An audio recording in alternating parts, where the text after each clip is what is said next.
Welcome to Cedar's Compass, where we explore the dynamic interplay between our inner landscape and our planet's ecology.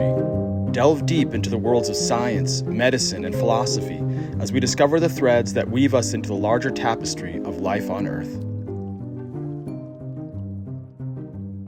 In Taoist thought, in traditional Chinese medical theory, there are 8 principles that we use to help us observe natural phenomena. We apply these 8 principles to all living systems to help us understand where the imbalances are in that living system, and then of course within its bigger ecosystem. And then we can use those 8 principles to help us apply our tools, whether they be botanical materials, they could be nutritional materials, it could be dietary materials, it could be lifestyle choices someone makes, could be spiritual, choices or pathways that people choose to help bring balance into the body using this 8 principle system of observation. So I want to go through these 8 principles with you in short so that we can start this conversation, because my goal, my vision, my dream for all of you is to impart some of this knowledge to you so that you can use this 8 principle based lens to view your world, yourself, your friends, your family, people that you care about, to help you care for them and for yourself, and just to be more harmonious and to optimize everyone around you's health and fitness. So the first pair is yin and yang. And yin, as we know, is equated with water, the south side of a mountain, darkness, coolness, cold, underground, the underside of things, the inside of things, the front face of things, the soft side of things. Whereas yang is represented by the sun, by fire, the south side of a mountain, dryness, heat, activity, outward expression. So, oftentimes it's the sun as yang and the moon as yin. It's fire as yang and water as yin. And that's a great way to look at it. But these 2 principles are infinitely divisible, meaning you could take something and have the yin within the yang within the yin. I could say that my hand here, because this is the yin side of my hand, it's the inside, it's the soft side, it's where all the nerves are, the sensitivity. This is the yang side of my hand, it's the back side, it's more hard, it's like it takes the sun more, right? But then I could also flip it up and say, well, in this case, this is a more yang position because it's up, and this is more yin because it's down. It just starts to unfold in this really deep way like that. But I don't want to get too into the weeds on it. I just want to say that the first set of principles, yin and yang, describes the nature of a thing, of a phenomenon, of a system. Is it in the yin place or is it in the yang place?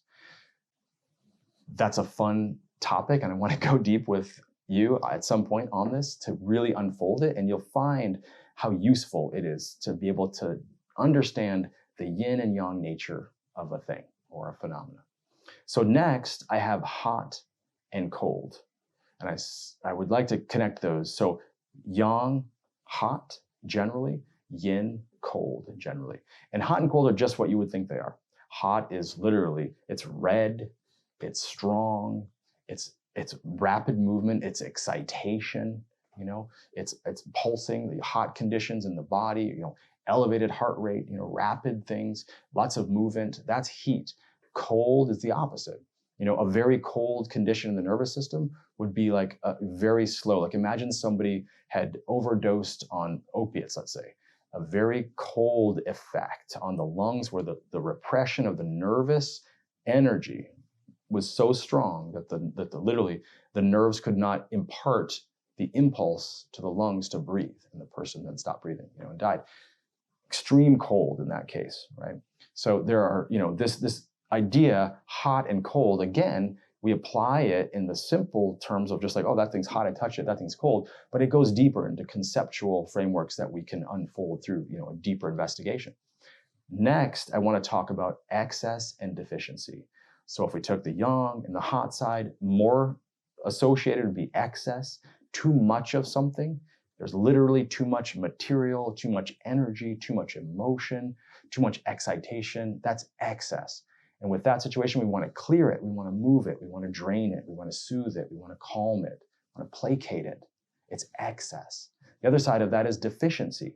Deficiency, not enough, right? Weakness, debility, ataxia, not enough, pale, wan, like everything looks depressed. That's this, deficient condition. You can be deficient in all kinds of different substances. Deficiency in blood, deficiency of qi in Chinese medicine, deficient energy, deficient red blood cells, deficiency of your white blood cells, deficiency of your, let's say your vital force, your whole kind of beingness could be deficient. We would talk about it in different terms in Chinese medicine, like qi, and I want to get into that with you, into this look at qi deficiency, what that means for energy metabolism and mitochondria and ATP, and we'll do that another time. But so deficiency, not enough, deeply not enough, that's deficiency. Excess, the opposite. And then the bottom of this set of 8 principles, and I think it's the one that's the least important, but that's just me. I use it the least in life in general. I apply it a lot when I'm doing, my doctoring of people. It's external, again, yang, heat, excess, external, it's outside. Internal, inside. So when you're looking at a condition, someone says, oh man, I've got this red rash on my hand. Okay, that could be an external condition. It could be contact dermatitis, right? Someone touched something that irritated them, and then they got some, rashiness, some reactivity, histamine on the surface of their skin. But if they didn't touch something that irritated it and the rash came up on the surface of their skin, it might be that they actually had something going on that was internal that then manifested itself in the skin. And I could see that and observe that that was an internal change that expressed itself outwardly. And understanding whether something is internal or external is really important. Really important too, when we think about cold and flu season and moving into that time of year, we start to see that we have these, what we would call external pathogenic influences. These are literally pathogens that enter our bodies. And in Chinese medicine, they always had different layers. We would think of it ecologically as like cold, changing the temperature, changing the condition of our tissues, like our skin, our immune system slowing down. Everything's getting cold and unable to do the usual work it does. And then you see a microbe starts to show up and it's infectious. And so it starts to proliferate. Now we have an infection, right? In the beginning of that condition, the condition would be considered external. And this is where you'll see that the person has, a fever that comes on, they're starting to get some chills, they might have a tickle in the throat, you might have a little bit of ear plugging or like just the beginning of like a tingle or a little headache, something like that, a little bit of a light cough, they might have some sneezing, it's another one that comes. These are like the first symptoms of something on the external coming in, affecting the outer layers of the body, literally. And this was all ecological medicine when it was developed. And now we have microbe medicine, right? So they blend together really nicely. We're going to unfold that through my, work here. So you'll get to understand how those two things overlay, ecological and microbiological, because they're very closely connected. And as we go deeper from that into how those microbes, once they've proliferated, move into the body and become internal, you see a different set of symptoms, a deeply set cough with phlegm, changes in the bowels, diarrhea, constipation, changes in urination frequency or dark urine or scanty urine. You start to see a whole host of manifestations that show you that this has moved internal in the body. So that's basically the 8 principles, yin and yang. And of course, the course of something. Was it a yin course? Did it onset slowly? Or was it a fast course? It snapped, it was just bam, it was there. It was a yang kind of expression. Was it hot? Was it excitatory? Was it red? Was it yellow? Was there a lot of outward expression? Like, bacterial infections are pussy and hot and smelly. That's that heat. And then you have the other side of it is the cold. Is it a cold condition? Literally, is it white?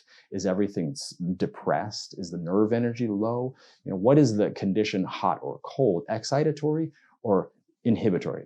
In the eclectics used to call this sthenic or asthenic. And sthenic meant heat, basically, activity, excitatory. And then asthenic meant neusthenia, it meant very low, inhibited, dull activity, cold. Then you have excess, too much. Then you have deficiency, not enough. Then you have external, it's something that's out here in the world outside that's affecting you on the surface. Or you have internal, something that's out of balance inside your body that you can see is manifesting as symptoms. Those are the 8 principles. This is just a really brief overview. And I'm so excited to go deeper into all of this with you in future recordings. Thanks for being here.